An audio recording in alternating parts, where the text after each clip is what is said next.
Welcome to this evening's lecture and exhibition opening. Tonight we're featuring Jonathan Rieke. He is this year's Szydlowski Emerging Faculty Fellow at Kent State College of Architecture and Environmental Design.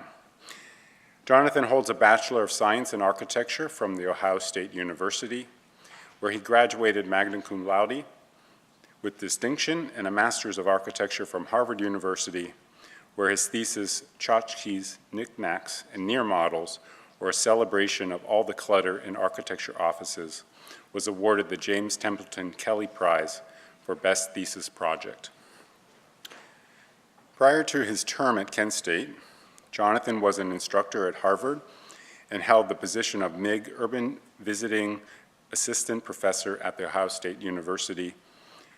Additionally, he has worked at a number of notable design firms, including Robert Maschke Architects, the Los Angeles Design Group, Bjarke Ingels Group, and Morphosis Architects. Jonathan's work has been published in forums including Archinect and Platform, and exhibited at venues including the A+D Museum in Los Angeles and the Loeb Design Library in Cambridge. Currently, he is a founding member of MR Studio with his partner Emily Moore. If the proliferation of GPS software, gaming graphics, and OLEDs have shattered the subjective frame of reference, and with it the antiquated notion that architectural ideas unfold at standardized scales, then Jonathan's research is vital to understanding architecture's relationship to these contemporary circumstances. His work speculates that the continued historic significance and cultural relevance of the discipline requires architecture to occupy a middle scale, a scale that is skillfully negotiated by digital media, but systematically suppressed by the discipline of architecture. He investigates the history of architecture's relationship to media and various mediums of contemporary architectural production, in which the form of the architectural object and the techniques of its mediation are put into tension with each other. In his work, this middle scale is operationalized by the tchotchke, the knick-knack, or the ready-made. By inserting the ready-made into the design process, we can imagine architecture as a performance of recursive effects that this disruptive insertion generates at all scales of design and decision-making. The disposition of the ready-made resonates with the discipline whose nature it is to accumulate and distribute matter, and plays a significant role in the understanding and production of architecture as a ubiquitous physical commodity and disposable cultural image. Jonathan's work is characterized as having a casual aesthetic, but thoroughly investigated and enhanced by his keen understanding of architectural history. The historical and formal basis for this work always checked by a subtle and unexpected sense of humor and wit. His exhibition and its title are no exception. Teh Developed Surface is a play on Robin Evans' 1989 essay entitled The Developed Surface, an inquiry into the brief life of an 18th century drawing technique. Teh, instead of the, is an internet slang term often used ironically to mock someone's lack of technological knowledge. Developable surface, instead of developed surface, is a mathematical term appropriated by architecture to describe complex computer-based surface geometry. The combination of terms suggests a displacement of Evans' representational principles and disobedience to customary digital design tactics by exploring the misuse of surface modeling and spatial projection techniques. Similar to his understanding of digital media and the ready-made, the gallery architecture, walls, ceiling, and floor, becomes the operative commodity for the exhibition. The existing gallery space is transformed according to the principles outlined in Evans' essay, in which the walls of a room can be systematically unfolded and locked into discourse with the geometry of the plan. The exhibit tests these speculations as a one-to-one scaled model of the Armstrong Gallery rebuilt inside of itself. The surfaces are unfolded and refolded to accept a new plan geometry while maintaining the surface area of the existing space. The result is a room-sized model that constantly subverts the logics of its parent space and renegotiate the terms of its own boundaries. On a personal note, I would like to say it has been a distinct pleasure working with Jonathan this past year. His intellectual rigor, acute perception, generous disposition, and general enthusiasm has been a source of inspiration to me, as well as the students, and has helped to move design and discourse forward here at the CAED. He exemplifies the spirit with which the Shidowski Emerging Faculty Fellow was established. Please join us after the lecture for a reception outside the Armstrong Gallery as we officially open the exhibit, but now join me in welcoming Jonathan Rieke.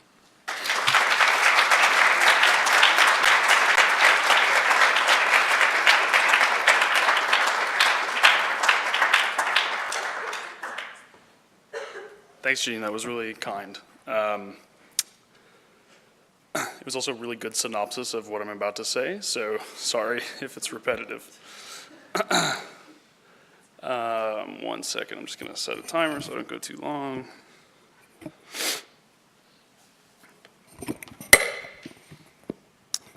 Okay, hello. So yeah, this exhibition and lecture is called Teh Developed Surface. I think I need to switch presentation modes. I also wanted to say, nope, that is not how it should look. Does anyone know how to do this?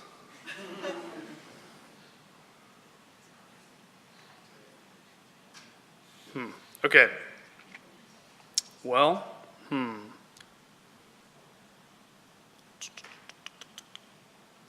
Okay, too bad. All right, well, I have prepared text that's now buried in the presentation, so I'm just gonna make it up. So, sorry about that. So anyways, today this happened. Notre Dame caught on fire, which is sort of terrible. It is terrible. So I just wanted to make you aware if you didn't know that. It's sort of awful thing. So one for one on world historic monuments burning and public lectures coinciding. So this might be the last one because it's getting too expensive. But anyways, so yeah, this exhibition and lectures are called Teh Developed Surface. Like Gene said, it's based on an essay by Robin Evans from the 80s. So there was a sort of funny anecdote about the title. I was in a faculty meeting maybe 2 months ago or a month ago, and Dean Mistor said, "I'm so sorry for the misspelling of the title on the postcard." I was like, "What are you talking about?" And I really didn't know how to respond because I thought, "Oh shit, did they spell it right or did they spell it wrong?" Because it's important that it's spelled kind of wrong, actually. It is spelled wrong, so that's good. But people have been kind of coming up and asking me about the title a bunch. So basically, as Gene said, it is a kind of new word invented by the internet. It's pronounced Teh, and so I think the kind of the whole talk tonight and the whole exhibition is about sort of reframing historical paradigms or conceptual sort of frameworks through contemporary tools and techniques. So to me, Teh is not just a sort of funny kind of insider internet word, but it's kind of representative of a cultural situation in which basically new words are happening because of kind of the tools we use every day. So like the QWERTY keyboard, sort of people typing too fast and misspelling this word, now becomes embedded with new meanings. I think this is also the case for architectural design. So we have all these new tools we use all the time. It necessarily reformats and reframes how we work. And so for me, it seems like an opportune time, not only for this reason, but a sort of plethora of others, to kind of revisit certain historical categories of thinking and play them out again. So I have a lot of thank yous, again, written inside this presentation somewhere that I can't see, but off the top of my head, thanks to John Yoder, Katie Strand and Jean Jaminet for hiring me. Thanks to Dean Mister for this great opportunity. It's been an amazing year. Thanks to all the students who helped put the exhibition together. There were a lot of you, so I know you're out there. What's up? And thanks especially to sort of Jean for acting as a sounding board and also responding to my like sort of crazy emails with questions. Nick Safely for basically fabricating a lot of this with me. And finally, Emily Moore for like actually doing like all of the heavy lifting in the last couple of days. Like you've really been amazing. So I love all of you very much. Thanks. So anyways, yeah, this is what I was talking about with the title. Turns out it was intentionally misspelled. And early in the semester, I was talking to John about, you know, can we get this, you can't see it in this image, but there's actually 3 dots under the TEH. And so he said, yeah, we'll try, we'll do our best, whatever. I didn't hear back, but it's because I wanted this meaning, right? So TEH, Teh. Turns out there's this, Teh is a sort of like word in a whole nother language called Leet Speak. It's basically a hacker language, or that's what it used to be called. I think now it's just a sort of outdated kind of nerd language. But basically you can even, you know, you can, it's a real language. You can search Google in Leet Speak if you kind of enter this web address down here. But it's a whole kind of sort of text that plays with the visual pun of letters. So you can see this says Google search, S3AJ2CH. And so it's kind of like an insider talk or jargon. Basically, this is the essay that the kind of exhibition is playing on, the developed surface, an inquiry into the brief life of an 18th century drawing technique. In this essay, Robin Evans sort of digs into primarily the drawings of Robert Adam. So Adam is a 18th century architect working in Great Britain. And he is sort of famous for sort of inventing neoclassicism, amongst other things, but he also studies his interiors in this method. So the plan is projected in the center and the 4 walls are folded down so that you can see simultaneously the interior elevations and the plan. This is contrasted to a kind of drawing that's maybe more typical of that time, a sort of Baroque section, which is kind of cut, and then the space is shown in projection behind the cut plane. So you get a sense of the sort of surrounding, but you don't know what all the elevations look like. So the developed surface was a lot better for kind of studying interiority and what happens on walls. This is just another example of that, a slightly weirder one with the stair hall in the center. So you get this kind of conflated section in the elevations also. And then finally, you know, this drawing became actually really popular for cabinet makers because they're kind of concerned with the placement of furniture and all that stuff, but it led to these kind of projective problems in the center. So that's kind of where the essay concludes, but basically where I want to kind of pick it up is like how to get the essay wrong on today's terms. So going back to the title of the postcard, at the same meeting with Mark, at the end of this situation where I didn't know what to say, John piped in and he said, it's been very hard to get the incorrect correct. And I thought this sounded a lot like architecture, actually. So there's a kind of famous quote from Le Corbusier that Eisenman recounts in some debate in the 80s. And he says, Corb's definition of architecture is a building that has a window that's either too big or too small. If it has a normal window, that's just a building. If it has a sort of wrong-sized window, that's architecture. And so obviously it's sort of a kind of casual joke, but I also think there is some truth to that. So if we kind of look back at maybe the kind of recent history, or at this point, I guess, distant history of architectural form, this building kind of comes to mind for having 4 different sized windows that are all seemingly wrong. So this is the 2468 house by Morphosis. Every elevation has a different window. They're all different sizes. One is so small you can barely see out. One is so big that it actually is the door.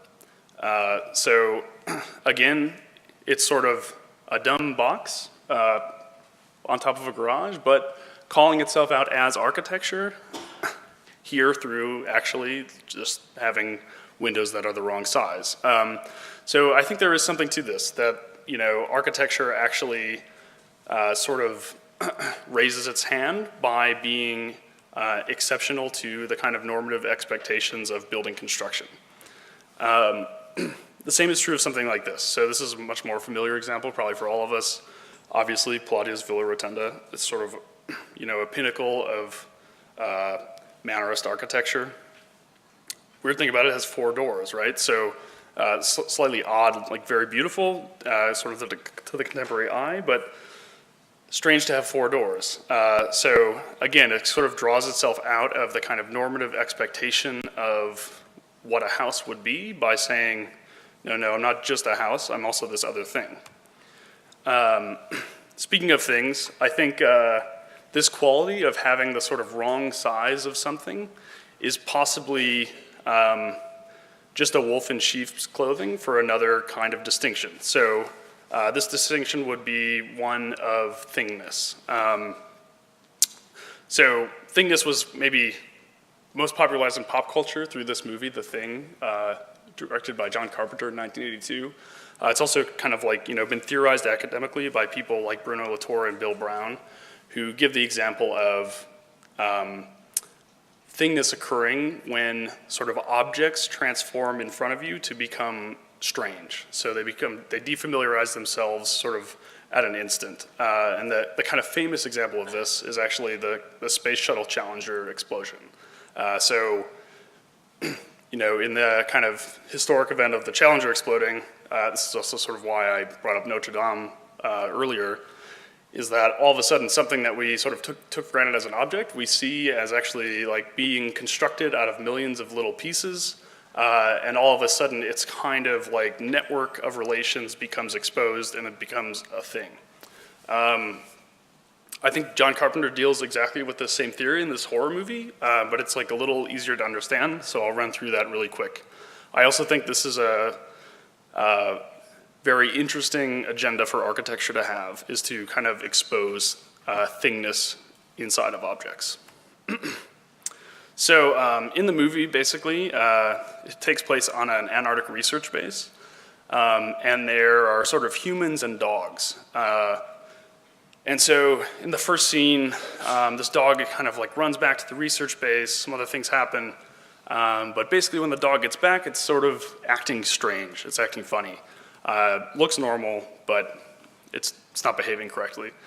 A few scenes later, we see the dog walking through the base, acting even more weird. And actually, we are not sort of made aware, but the kind of writing is on the wall for this guy in the shadow in the middle frame, that this dog walks into his room and sort of kills this guy.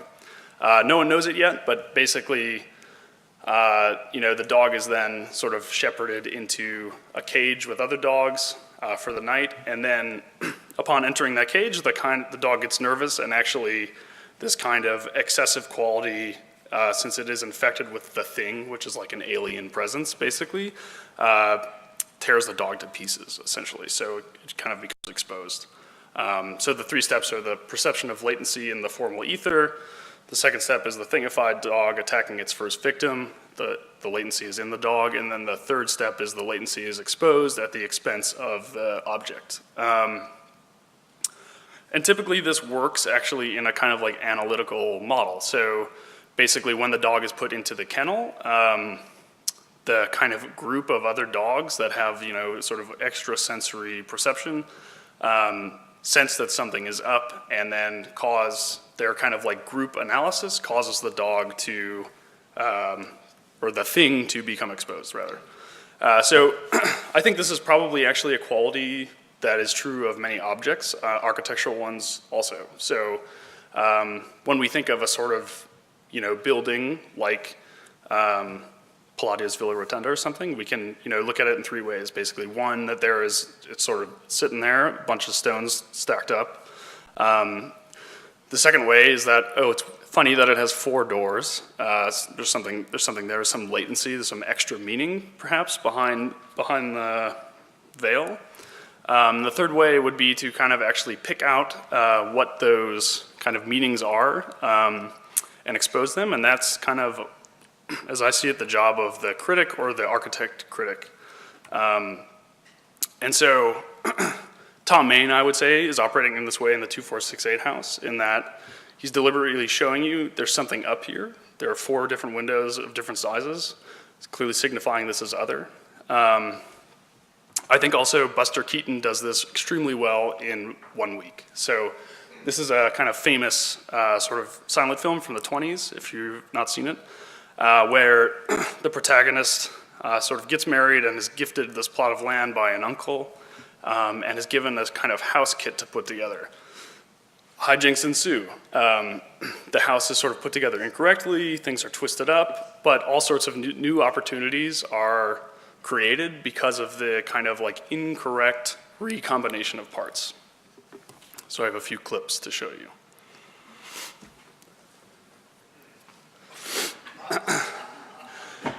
So during the construction sequence, like things tend to turn inside out. This is kind of the main way the house operates, but this I would call the kind of like thingification of architecture or the thingification of building into architecture.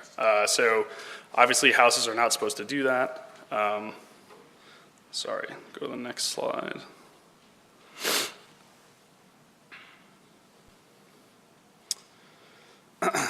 Similarly, things are put on inside out and backwards, but this sort of, I would say, you know, while it serves as a kind of comedic role in the film, I think there is actually a like real architectural potential here for the kind of like instantiation of perhaps like new publics or for some other kind of civic role that the kind of boundary of architecture can have with the people on either side of it.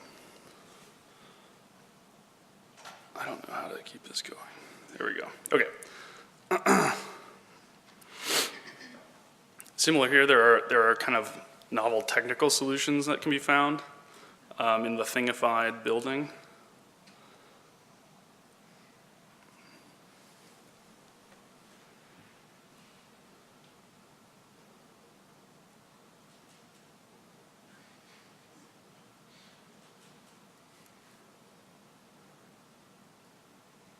So they end up pulling the piano through there. But you can kind of make your own door when you want to. You just open up the wall. Sorry, this is not the most smooth transitions.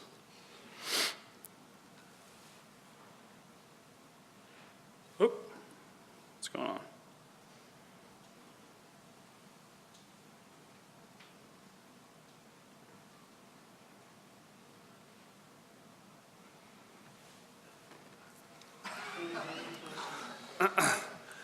And elements also start to double function, right? So the banister becomes a ladder. This is also a quality of architecture that we find happening often.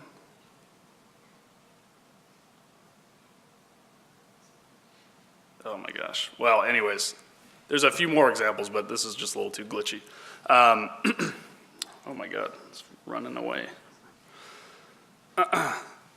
So basically,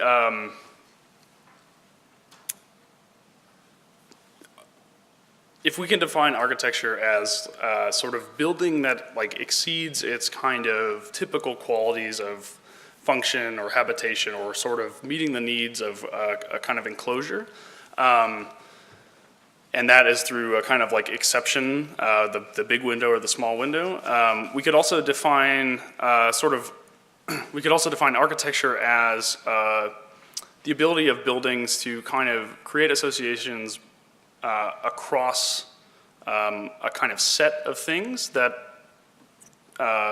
exceed the individual artifact. So this kind of idea, I think, came into my view by a man sitting in the back row, Doug Graff, who sort of has championed a kind of mode of formal analysis that basically draws parallels across or creates relationships across disparate sets of things based on kind of formal principles. So in his analysis of this building, the Villa Savoie, we see at the top the plan of the villa. So this thing. This is the ground floor plan, for those of you who don't know. This is the building, sits in the air. By actually sort of breaking it apart and inverting it, we get from up here, the villa, to down here, something else, at least typologically, the palazzo. So we go from something that looks like this to something that looks like this. And that the formal DNA has undergone a sort of slight shift, not dramatic, but through the kind of like operation of twisting it, has changed radically in its kind of object associations. So this kind of idea has fascinated me for a long time, and I think it's part of what motivates the exhibit down the hall. Again, this talk is kind of about this a larger meta topic, not specifically that exhibition. So I'm showing things that are not that exhibition, but I think that relate. So this is previous work I've done on the kind of topic of this transformational, like formal transformation. And so this is the Villa Savoie, sort of diagrammatically pulled apart into 4 different kind of, let's say, typological systems. So the original villa, the sort of courtyard villa, the linear villa, and the kind of switchback villa. So these were kind of studied in the model. This is the courtyard villa, kind of produced as a physical model. There you see the courtyard and the ramp going up.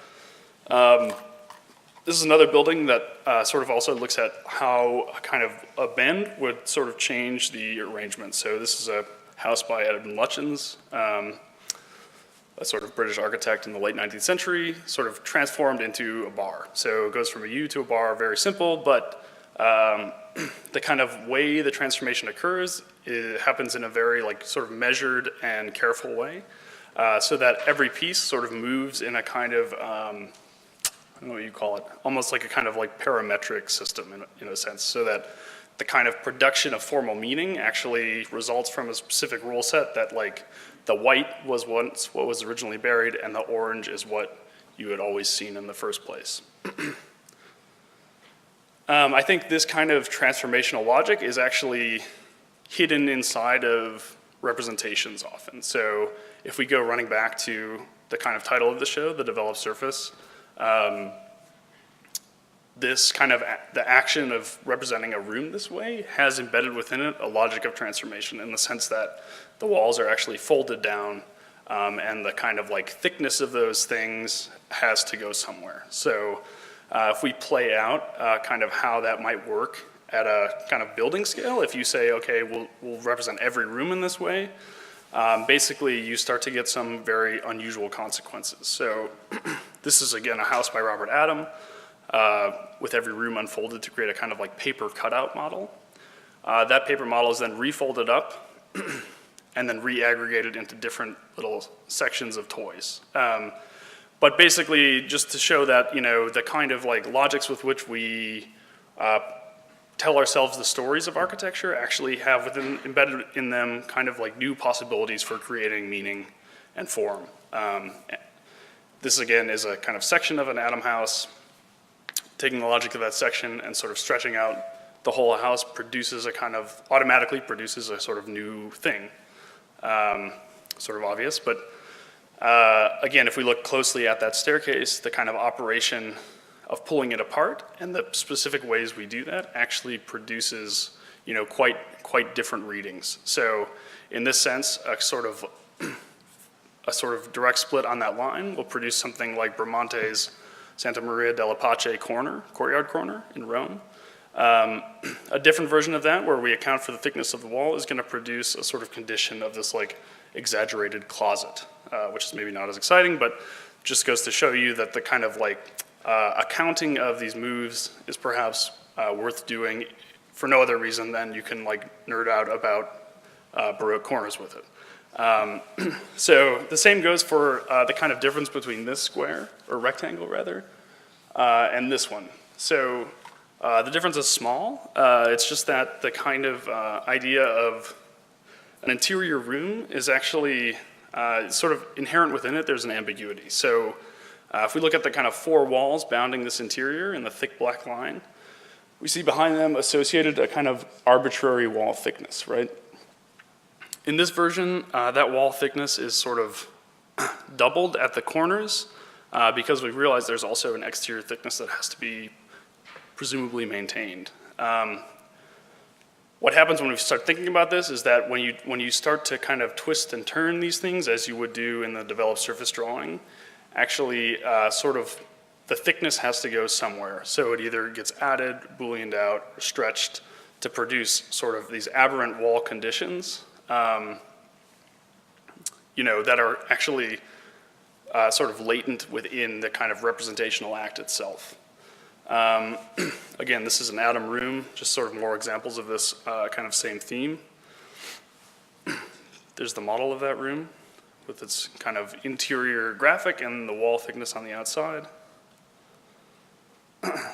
There's the same room sort of with all of the thickness kind of played out as it is unfolding. So it becomes this kind of like hyper object or thing that again is like the kind of strange exception to normal, what we would consider sort of normal building that maybe starts to signify architecture.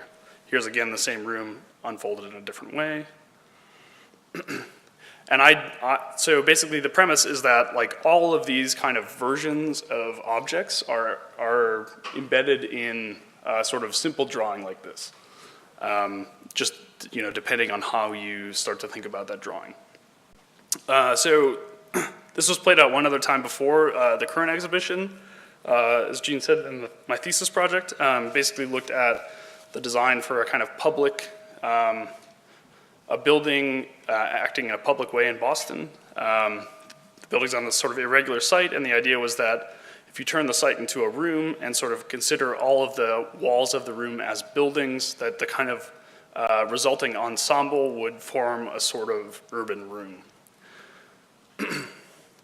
So in that sense, the thickness was also kind of carefully, I don't know what you call it, accounted for and controlled according to these kind of transformational studies that I've just outlined before, to produce this kind of room with weird walls, essentially. Here's some views of it. And then I basically wanted to test this premise in the gallery. So this is obviously a computer rendering of the Armstrong Gallery, as it is before I put a bunch of stuff in it. And this is that same image with the kind of rendering of itself mapped onto flat planes. So meaning, well, this is a kind of, let's say, heavy 3D model. This is a lightweight version of that same model that sort of stands in representationally and wipes away the kind of technical problems of remodeling it that something like this have. So basically this kind of became my working tool, a kind of model that could be like bent and pried and played with to produce new form inside of the gallery, but that kept a kind of very accurate accounting of the size and surface area of everything inside. So the unfolded drawing, looking something like this, or what we'd call the developed surface drawing, begins to get refolded in different ways to produce new interiors. So you see even the simple act of sort of folding the room along different lines, I don't know if you can see my mouse, yeah, produces things like the floor turning up at different moments other than when it typically joins the wall. Of course, the developed surface is not the only kind of type of projection that one could study. It happens to be a projection that is particularly suited to construction out of 2x4s and gypsum board. But I think, you know, of course, like sort of spherical projections propose other interesting alternatives for a study in the same way. This, I believe, is the inside of a spherical projection. And the sort of ambiguity of the position of the camera is being played out in this kind of flipped frame. So in a second, this frame will get mirrored and I think will suddenly look correct.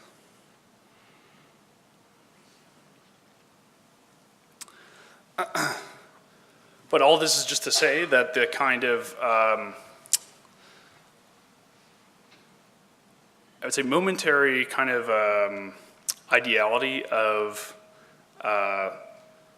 position or objectification or any of the factors that we typically consider to be architectural in the sense that they produce kind of like static knowable quantities like buildings, are now all of a sudden like very much up for grabs given these kind of like, I mean, this tool that I'm lecturing on, and the ease with which we can sort of transform the visual evidence in front of us.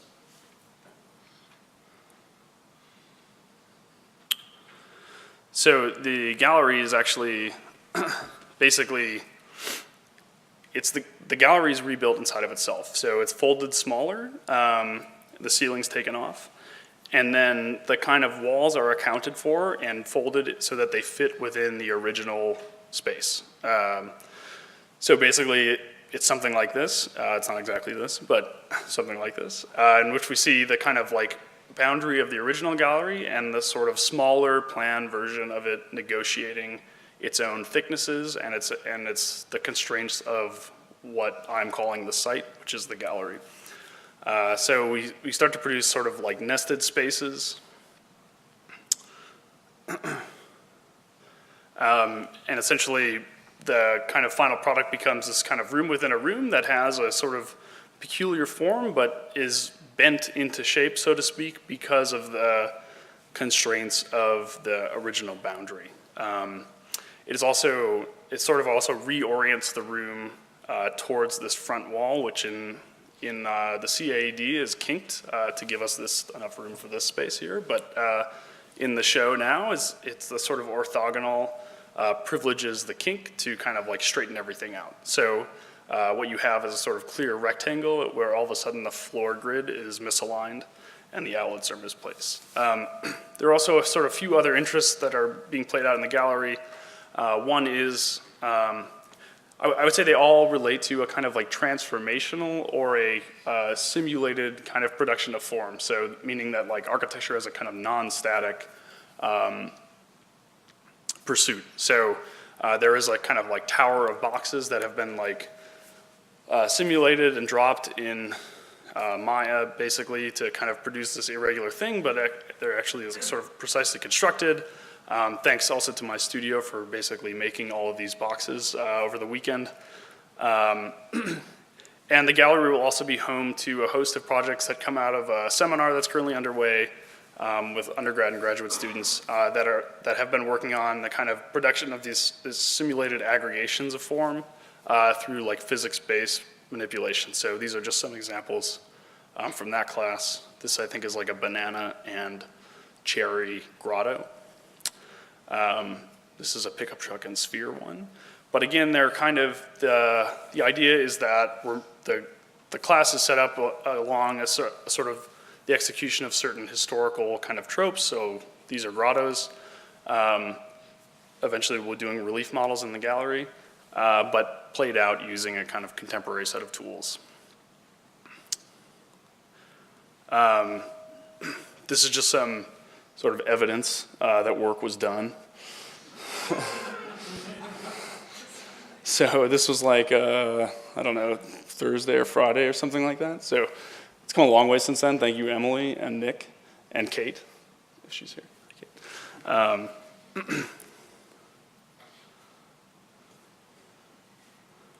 Kind of skip ahead.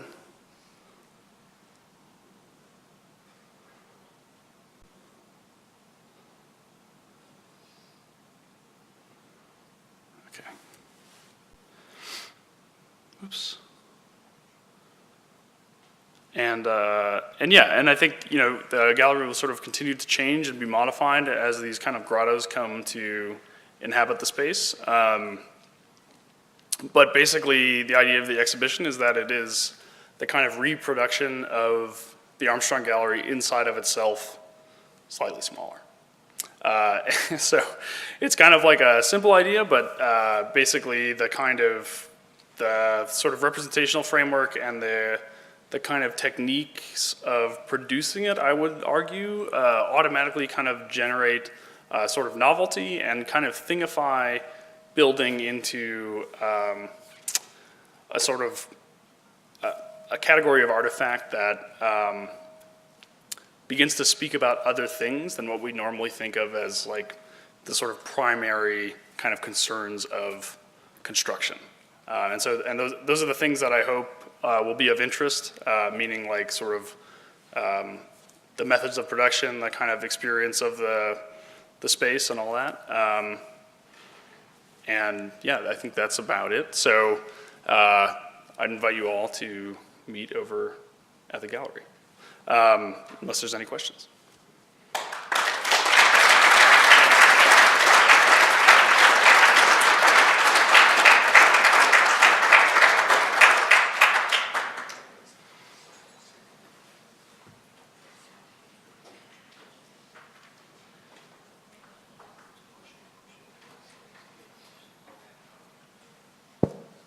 Okay, thanks, Jonathan. That was fantastic. So we have a few minutes where we can take some questions from the audience, and I have one that I'll start with. The images of the stills from the film with the kind of reorienting of the architectural components was particularly interesting and relevant, and relevant to a number of kind of contemporary practices and works that we've been seeing recently, not only in the school but elsewhere. And I think we had a conversation a few weeks ago, or at least we were talking about spolia, where there was an example of some kind of religious statues that had been found buried in the ancient walls of a city as pochés, but they were turned on their sides. And I'm kind of relating the two things, the film and this example of spolia. But it kind of brings up the issue of reorientation, which I think is kind of in line with the idea of kind of scale that you talked about, and it brings up maybe at this point an antiquated notion of syntax, and that notion has been kind of floating around in a number of conversations that we've been having here, but nobody kind of explicitly talks about it. But I'm wondering what your thought is on the notion of architectural syntax, especially if we are reorienting, rescaling. Of course, those ideas of syntax were interpreted differently in postmodernism and really kind of forgotten about during the digital design period. But now, it may, is it irrelevant, or does it take on a new significance? I think that's a tough question. Just because I'll probably get in trouble from somebody, no matter how I answer it. But I think so. I guess I would err on the side of syntax being like super important, actually, in the sense that like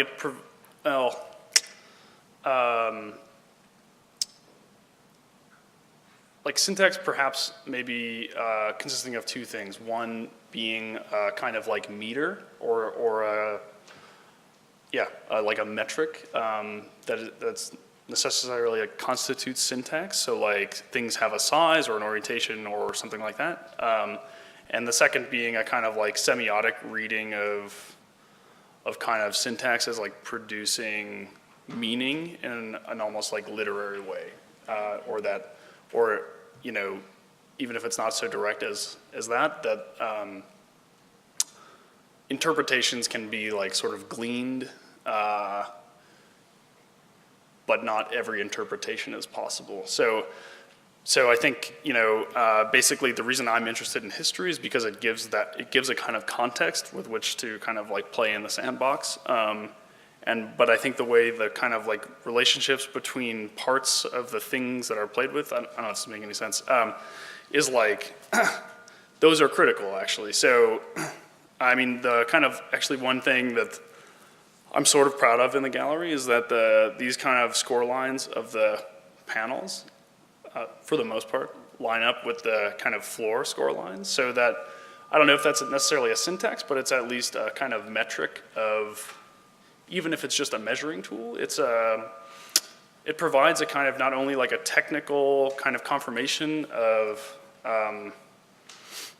intention, but I think also, relates whatever this is, whatever the printed matter is, to the kind of like situation that the gallery is occupying. So I tend to spend a lot of time on that. I don't know if that is what you would call syntax or not, but I don't know. I think those issues of kind of like coordinating with, I guess, sort of like known categories of kind of architectural expertise are important, basically.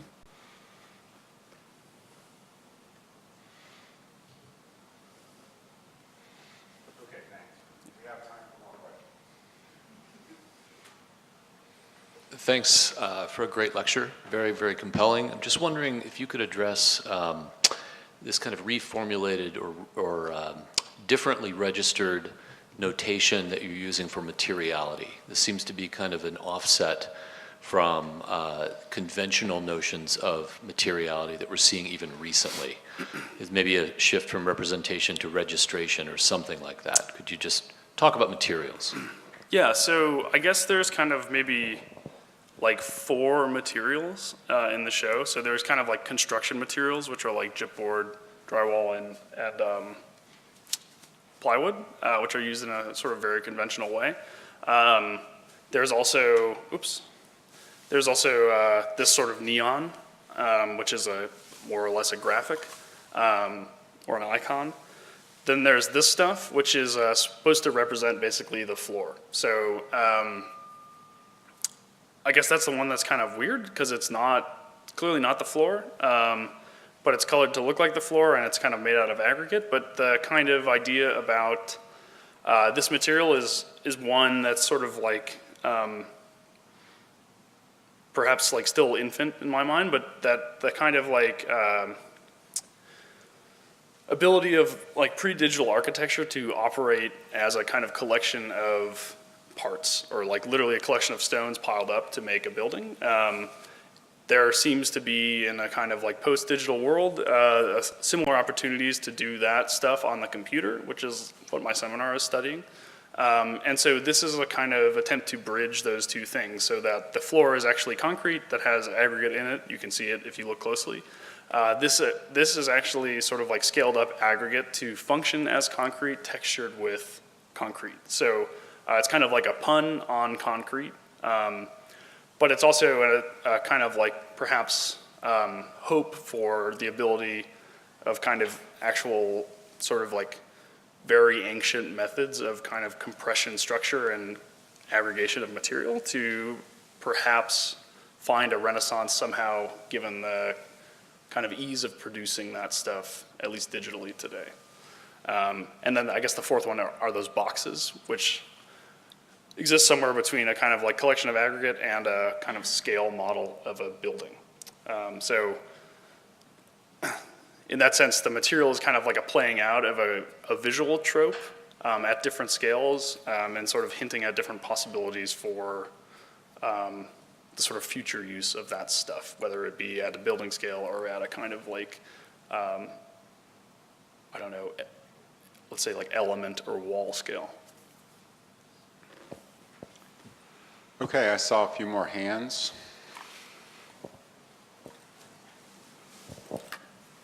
Hi, John. Hey. Thanks, that was fantastic. To me, it seems like you're treading a really fine line between, I guess I'll just say fact and fiction. Mostly because you start with an idea about representation, which in itself is a kind of negotiation between, well, what is out there in the real world, or what is supposed to be out there in the real world, and a kind of idea about what should be out there, or maybe a speculation, right? And so I guess my question is, how do you figure out where to stop simulating and start kind of speculating, especially with the kind of software that you're using? Because you take the images of the gallery as kind of fact, right? But then you scale them and you transform them in a way that is almost like super sincere, and you're saying that you're making all the moves and you're conserving the right proportions, and you're sort of assuring us that the surface area remains the same. But you've designed the thickness of the walls. That thickness of the walls you've just made up, right? Or maybe you're taking from standard materials, or your budget only allows for a certain thickness, right? So I guess where do those metrics come in, the kind of extra elements that maybe are somewhere between the designed elements or maybe in like literally the space between your simulations? Yeah. Well, like the assumptions, I guess. Yeah. So, yeah, I mean, it is just like a 4-inch thick wall. It's like kind of like interior partition wall construction as a kind of assumption. I guess maybe there's a kind of like, not to be overly grandiose about it, but like there's just a kind of, maybe it's like my own kind of like political affiliation that like, while architecture should be something other than just building, like it's also okay if it's just like a normal building. So like I kind of like the kind of like populist sort of, or like maybe American associations of a kind of like stick frame wall as a sort of like given criteria. And that the kind of ambition is to like actually be able to like, I guess, make architecture out of like that stuff that is normally not thought of as particularly, I don't know, a particularly like high material, I guess, that, that could also be kind of manipulated or used to produce sort of legibilities or meanings beyond the actual kind of like reading of the construction technique, basically. So, I mean, the kind of, I don't know if I have a video, but I'm very proud of this span. It's like a 16-foot span made out of, I only ordered 10-foot long material. So there's like there's a sort of amazing assembly of screws and metal things that hold this up. So I don't know, I mean, it's kind of a silly answer, but like, it was also just kind of an excuse to like familiarize myself with like the kind of, I guess, like the normal kind of mundane materials of everyday building.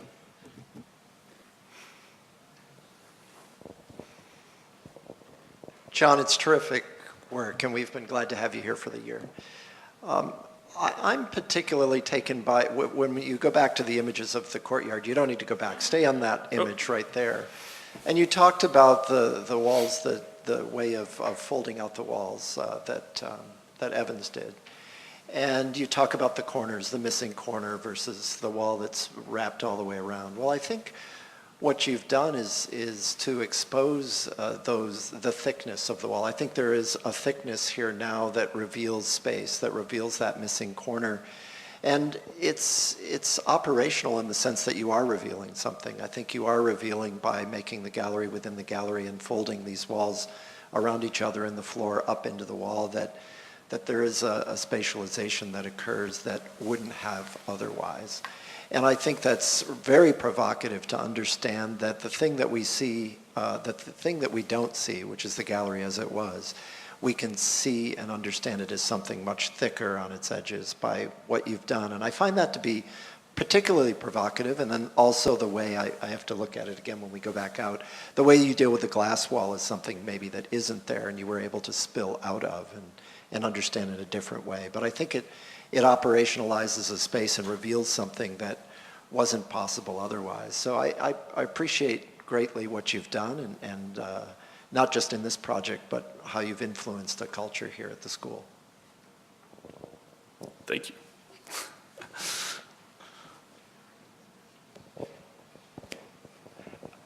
Thank you, John.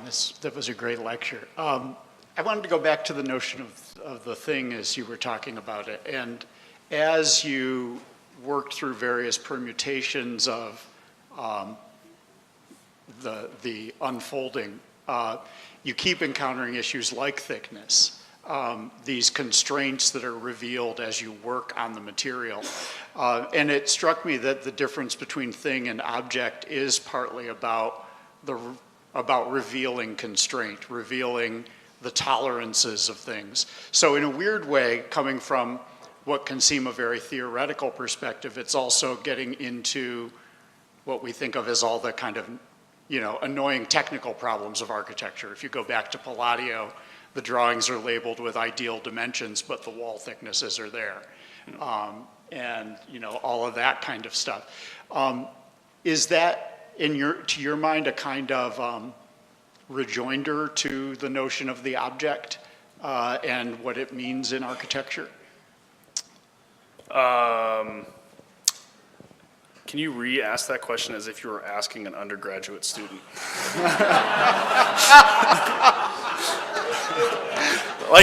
I don't know. I'm not sure I can. Okay. Yeah, I was really pleased I got it out at all. So you have the sort of classic triple O notion of the object as, in a way, kind of not analyzable, not open to revealing, whereas the thing necessarily, as with the Challenger explosion, things like that, ends up revealing that it's a system of parts with tolerances, limitations, systematic relationships. And in a weird way, it seems like what you're doing is taking what looks very kind of elegant and composed, like Adam's drawings, and showing that constraint is always lurking, that the thingness of them can be revealed at certain moments, which is about actually fairly technical issues in making things stand up and hold together. That I think is a sort of interesting, it's a kind of practice of making that is a response to triple O, I guess I would say. Yeah, I mean, I like that reading a lot. I think the kind of, for me, what's important about things in general is that they, well, like I always think of triple O as a kind of mysticism in which the kind of like, the meaning in reserve is always, it's unknowable. So it's like, you just have to kind of trust someone else that it's there, at least in my sort of basic understanding of it. And I think for me, what's compelling about the kind of Latour's reading of things or Brown's reading of things is that they are legible. Like you can sort of work on them, you can think about them, you can like name the parts, and you can say like, you can say this means this or this means this in the same way that, someone can offer an interpretation of the sort of four entrances of the Villa Rotunda in a meaningful way that is not just a kind of abdication on behalf of like criticality. So for me, like things are sort of in bed with the kind of critical project in architecture, and whether that has to do with like tolerance or constructability or not, I think it can or it couldn't, but I think also, I almost think of like someone like Unger's where the kind of dimensional kind of like tautness of the system itself is a kind of like linguistic game. And that produces a kind of like excess to the condition of building. So I would say to your question, yes, that is definitely like a viable route. That sounds like an answer to my question too. Okay. So thanks, John, again for the great lecture as all mentioned. So I really also enjoyed the lecture. So I have a quick question. Probably it's more of a kind of like a beginning of a conversation than a question.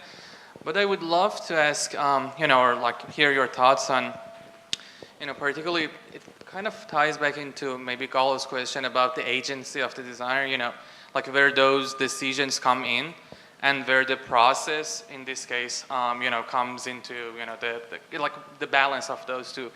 Particularly because of the points that you mentioned about, and I totally agree with you, that is going to be very different from like a parametricism's read of transformation or kind of Greg leans rid of animate form. I think this is like a third type of move, to my eyes at least, that is kind of transformation of the original into the replica or flux is becoming kind of a motion that you're giving a sort of like agency to it as a design agent.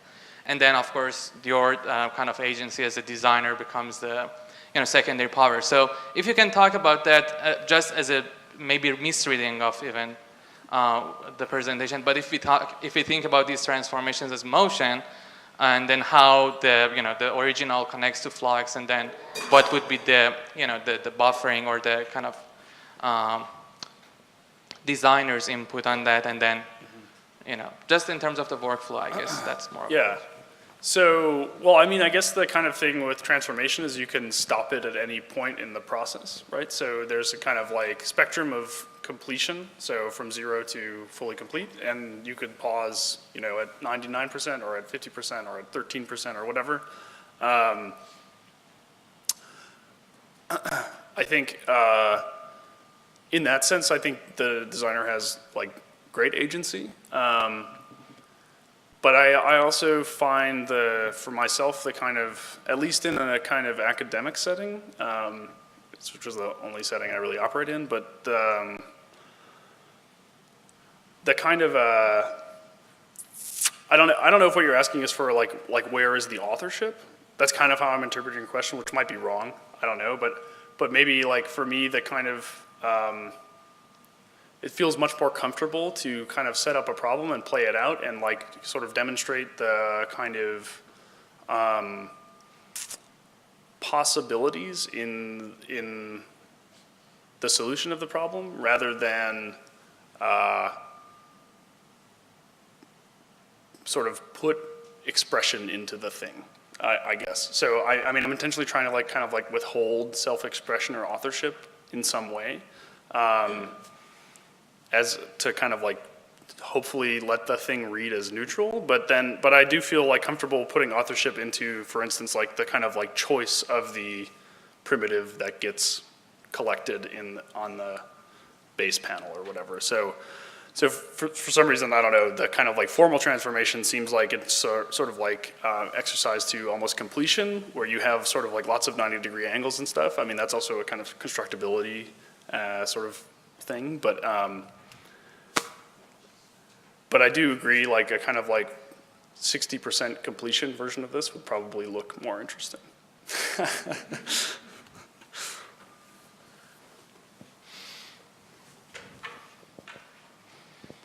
So to follow up a little bit on that, thank you for the lecture, John. You started by talking about latency, and I think latency is this thing that something is something, but it's also something else. And the way you present yourself always is about that. You're very precise about your historical references, but you're also in a way kind of jokey about the references. So it's always you, but there's another you. There's always your project, but there's another project. And we can read it many ways, but what I'm trying to understand is when does it operate? When the surprise happens, or in the anxiety that is built into the latency of the project?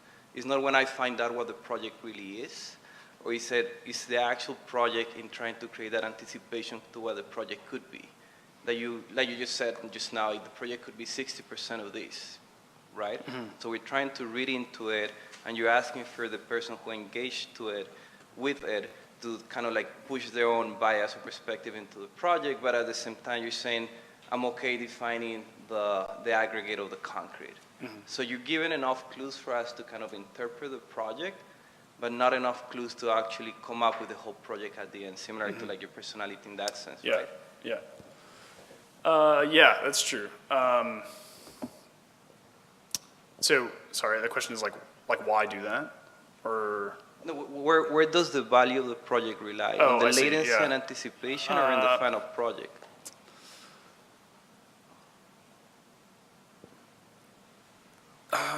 Damn, I don't know. The other, I think latency I is like a more interesting condition than finality, just for the reason that like it's an open system. So like, and I think a lot of architecture does this despite being quite permanent. You know what I mean? So one example that sort of haunts me is always this house, Chiswick House. It's a sort of Neo-Palladian villa outside of London. Looks like a Palladio house, but there's an aisle down the center that all of a sudden like flips the reading of it, that it looks like a kind of U that's been bent around a void. You wouldn't sort of maybe normally notice it, but then when you stare at the front elevation, there's a big black hole. So like for me, that's kind of, in a way, latency. Like that's offering the kind of possibility of an alternative interpretation to the sort of visual evidence in front of you that allows somebody else to like offer commentary on that thing. And so I think that's, for me, architecture is more interesting when it's that and not when it's the kind of like admiration of a kind of finalized object. So I guess like the ultimate kind of like authored thing maybe is Heatherwick's Vessel that's been in the news recently, which is a sort of pristine thing, but maybe is not like, it's sort of fun to experience, but not fun to think about really. And I think architecture that's fun to think about by offering the possibility of different realities is more interesting. And even if those realities are as simple as, you know, this could be either a square or a U.